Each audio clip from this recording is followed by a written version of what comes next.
Welcome to Epg Pathshala. My name is Purendra Prasad. I am a professor in the Department of Sociology, University of Hyderabad.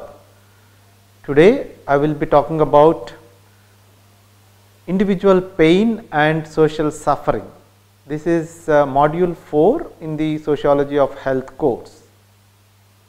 The objectives of the course are: 1.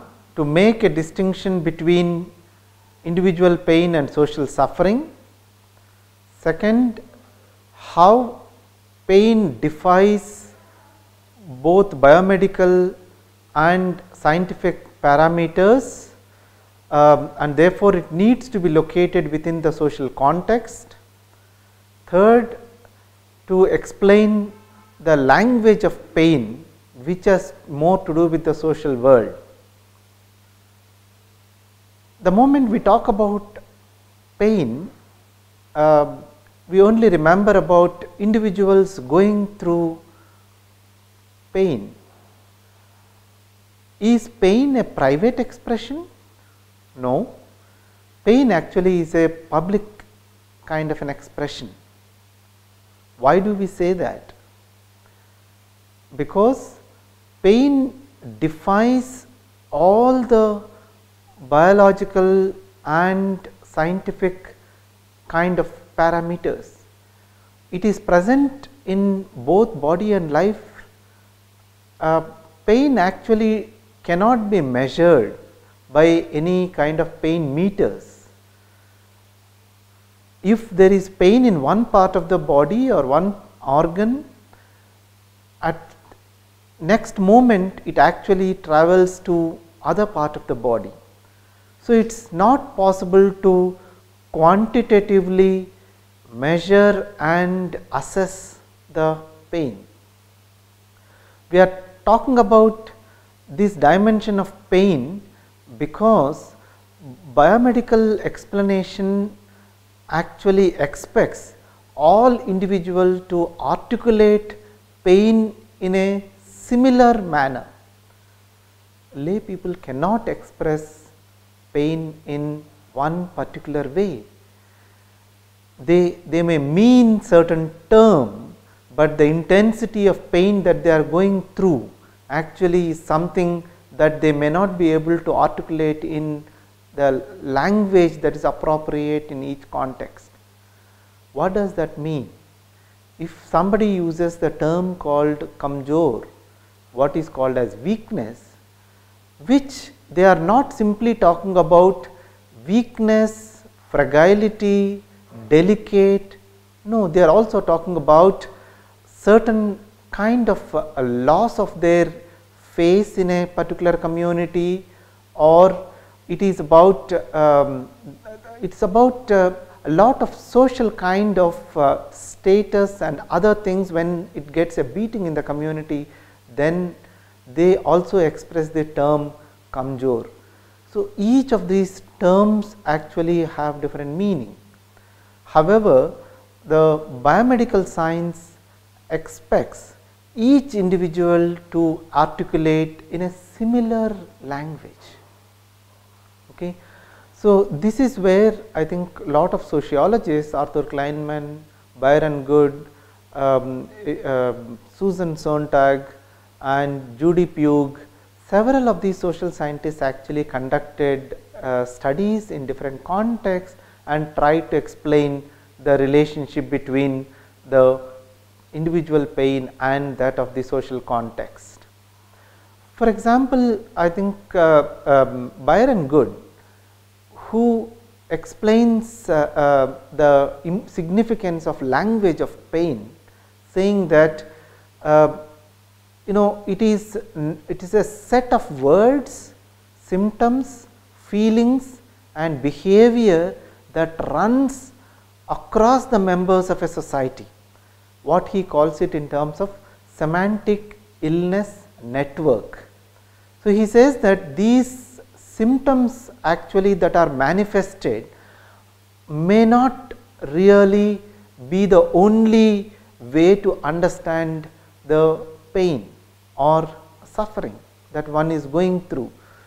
So, how do we actually look at Byron Good actually demonstrates the linkage between individual pain and that of the language that is articulated in different social contexts by taking up a research study in Iran.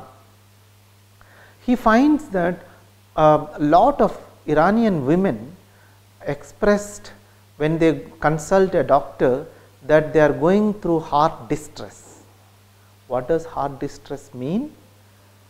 They are expressing lot of their feelings about sadness, about their poverty, about their problems in their menstrual cycle, about not having children, about use of contraceptives, and several set of their problems actually are linked to what is called as heart distress. In fact, he demonstrates, he gives two case studies to explain this heart distress. One, he says, one of these Muslim women who actually lives in a very poverty stricken kind of a locality, who has very little exposure to the outside world, was advised, this woman was advised by the neighbors to use contraceptives. Once she starts using contraceptives, she also actually has suspicion that it may actually be discovered by her mother-in-law and other husband and others, which she is doing it clandestinely. So, with that suspicion, she keeps on screaming at her mother-in-law time and again, where she actually is taken to a clinic, and when she was asked what her problem is, she says that she is going through heart distress.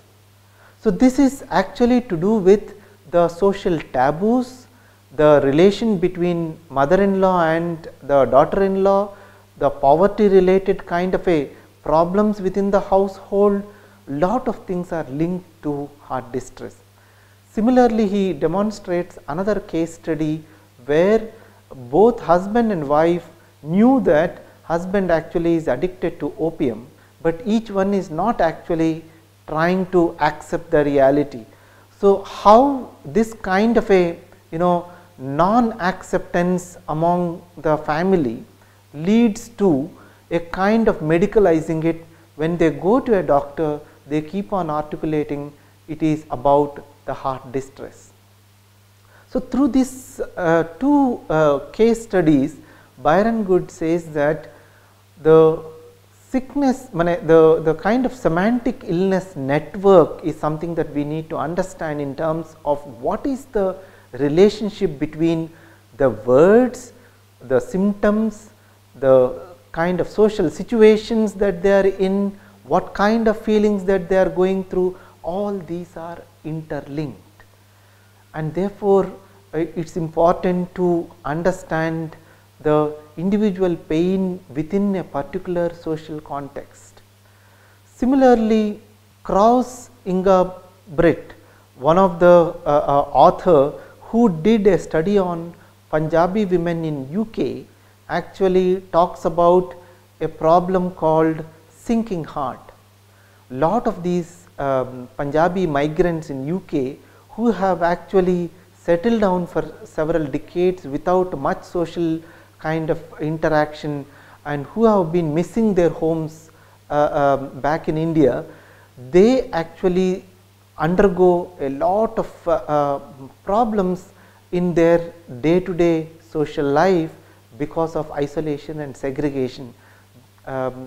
Their husbands actually are working, and they stay at home and not able to comply with lot of their religious and other social obligations which they have been socialized in Punjab.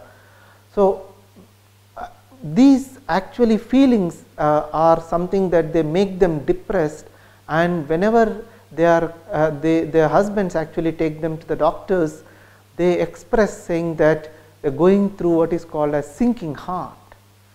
Here sinking heart is linked to again a particular kind of social context in which migrants are negotiating their social life. So, in that sense, there are a lot of metaphors, similes, analogies which are used to express the pain and suffering. Susan Sontag, in her study, in her book Illness as a Metaphor, talks about how they use metaphors to express their set of illness experiences.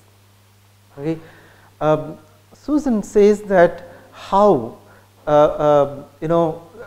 tuberculosis, for instance, which was actually at one point of time in the history was treated as if it was a disease of the elite and royal families, but later on how TB became a disease of the slum people and the lower class people.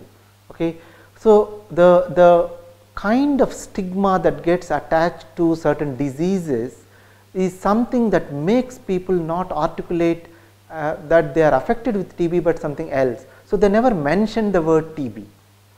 And she also talks about how HIV AIDS, for instance, is another example where the patient who is going through HIV AIDS tries to hide from their own family members, because the fact that if he reveals, then he or she would be isolated from their own family and their own kind of community.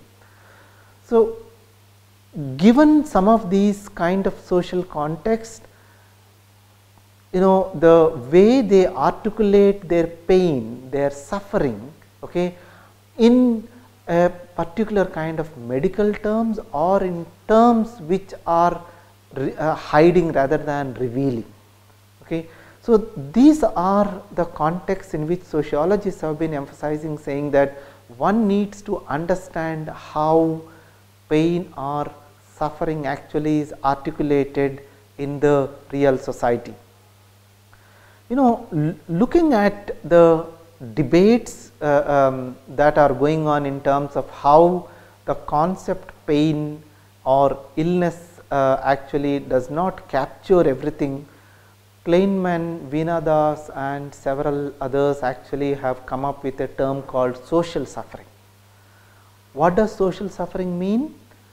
It means that people actually undergoing a lot of kind of pain or suffering because of lot of externalities. It could be in terms of famine, it could be in terms of war situation, it could be in terms of communal riot, it could be in terms of certain distress that is going on in a particular kind of community because of crop loss. So, a larger social context in which individuals actually undergo trauma, stress, strain. How do we capture this larger social kind of phenomena, and for which I think Kleinman and others use the term social suffering. Okay. So, I think the way individual pain and social suffering actually are to be seen in a particular context, okay, while in a particular kind of a communal kind of a riots where their parents actually die or their near ones die, how do other members of the family actually articulate their pain, which does not have a kind of a language. Okay. So, in a medical context, what happens is all these symptoms, all these manifestations are treated simply as weakness or simply as certain kind of disorder, and then they are treated with tonics and tranquilizers and vitamins and other set of things, because when you examine medically, they do not actually have any abnormality in their physical kind of body.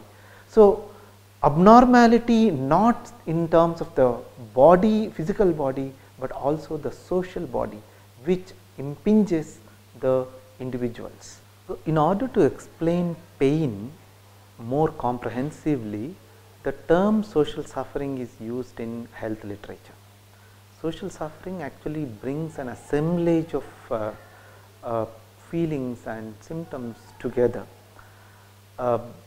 social suffering actually results from what political, economic and institutional power does to people, and how reciprocally these forms of power actually impinge on the individuals and their own kind of suffering. Social suffering actually is something that explains the broader social contours in which individuals undergo trauma, etc. So, to simply say that either it should be this or that particular disease, I think is not going to actually help. Okay. Why is it that people actually undergoing certain kind of trauma situations in a particular context, okay, cannot even articulate any language? They need a medium, okay, and that medium may not be available, and therefore the social suffering provides that kind of a both the medical and non-medical kind of a platform for people to articulate what one is going through. Okay. Similarly, there is another term that is used to explain the individual pain called misfortune. Okay. It could be failure of health, it could be in terms of failure of crop, failure of gender, meaning that women who are not able to conceive or they have serious reproductive problems, miscarriages, etc. So, it could be failure of gender, it could be failure of prosperity. A lot of these things are linked broadly to the social and political context. It cannot be actually reduced to that of XYZ kind of physical symptoms or symptomatology. And this is where the sociologists actually were trying to explain that individual pain and social suffering are two kind of axes through which pain can be understood more comprehensively. Is there one way of actually approving a particular explanation? For instance, people actually going through certain kind of pain resort to religious, spiritual, cultural and other kind of forums through which they articulate more effectively than in a medical kind of a context where they become very restricted in terms of articulating what they are going through. So, it is not about the problem of the individual, but problem of the context in which we are able to actually make people speak. Okay. So, the point I am trying to indicate is that religion helps people to explain, or religion sometimes actually provides the direction in terms of how a person going through intense pain or suffering should actually resort to. There are cultural symbols, there are some kind of institutional symbols which is not in terms of government, but non-governmental organizations which actually provide these platforms. Okay. So, there are a range of these platforms which actually provide the basis for most of these sufferers to articulate their pain. Okay. So, essentially we are trying to look at how a biomedical explanation of pain actually is very restrictive, very limited. It actually measures only physiological symptoms. It does not actually include the individual and the social context in which sufferers actually go through a range of processes.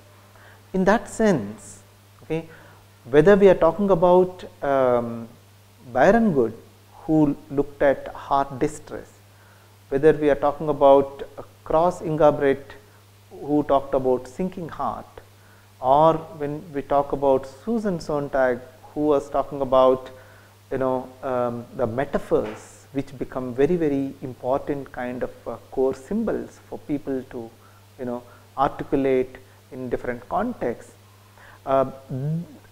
What they are trying to explain is that there is a language of pain, and this language may not necessarily be only verbal. There is a lot of non-verbal communication. When a person is going through a lot of pain, what comes out is in terms of screaming and shriek and shouting. How do you translate this kind of non-verbal communication to that of XYZ symptoms that one needs to actually reduce it to a particular disease? It becomes very difficult. Okay. There may be a person who is sitting next to you, but you may not actually experience what is the intense pain that other person is going through unless that person chooses to reveal it to you what he or she is going through. Even then, verbal communication becomes important, language becomes very important. Here, if there is a kind of a conducive environment where they can actually articulate in a particular language which is understandable, then it is fine. Some of these expressions cannot even be explained through verbal. People say that I feel pain as if somebody is hitting on my head with a hammer. That is an expression, and beyond that they do not know how to actually articulate. Okay. So, it is important that the conditions of poverty, conditions of the communal kind of violence, the conditions of different social kind of rift that is going on in different societies, all of it actually constitutes a social world, and therefore to attribute agency only to language, okay, where language probably sometimes is very, very restrictive. To just give you an example, there are lot of situations and symptoms that one cannot express in English. How do you express, for instance, body and mind actually as together? There is no term in English. While you have terms in French, you have terms in Chinese, you have terms in Indian. So, Ayurveda or Chinese medicine has always talked about body and mind as together. Okay. But you do not have any kind of term that actually provides you a comprehensive meaning within the biomedical kind of framework. So, this is where this particular module actually provides us the basis for us to actually understand pain a lot more comprehensively and in a social kind of a context, rather than reduce it to certain individualized kind of pain. Okay. A lot of collective kind of suffering need to be captured, and that actually provides the basis for us to understand why different classes, different groups of people are reluctant to approach. Even when they approach, they are not able to articulate in a language that is appropriate in a biomedical context, and therefore a lot of people actually go through pain and suffering which is outside the medical domain. And this is where sociologists have been trying to broaden the conceptual kind of framework, so that individual and social suffering can be explained more systematically.